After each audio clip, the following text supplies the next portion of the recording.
Noodles যেভাবে ধীরে ধীরে শরীরে ঢুকিয়ে দিচ্ছে বিষ।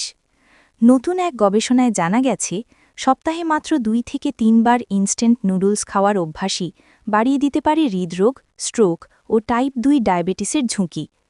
দ্রুত রান্না করা যায় এবং স্বাদে লোভনীয় হলেও এই নুডলসে থাকা অতিরিক্ত লবণ, ক্ষতিকর চর্বি ও সংরক্ষণকারী রাসায়নিক দীর্ঘমেয়াদে শরীরের জন্য মারাত্মক ক্ষতির কারণ হতে পারে।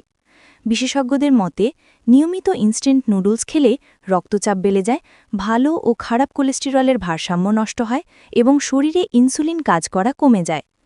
অতিরিক্ত সোডিয়াম হৃৎপিণ্ড ও রক্তনালীতে চাপ ফেলে আর প্রক্রিয়াজাত উপাদানগুলো শরীরে প্রদাহ সৃষ্টি করে, যা সময়ের সঙ্গে গুরুতর অসুস্থতার দিকে ঠেলে দেয়। যারা নিয়মিত নুডলসকে প্রধান খাবার হিসেবে খেয়ে থাকেন তাদের তুলনায় সুষম খাদ্যাভ্যাসে থাকা মানুষদের স্বাস্থ্য ঝুঁকি অনেক কম।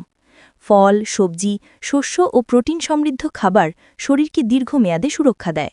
বিশেষজ্ঞরা বলছেন নুডলস পুরোপুরি বাদ দেওয়ার প্রয়োজন নেই, তবে খাওয়ার পরিমাণ সীমিত রাখতে হবে। মাঝে মাঝে খাওয়া ক্ষতিকর নয়, কিন্তু নিয়ম করে খেলে তার হৃদযন্ত্র ও সার্বিক স্বাস্থ্যের ওপর নেতিবাচক প্রভাব ফেলতে পারে।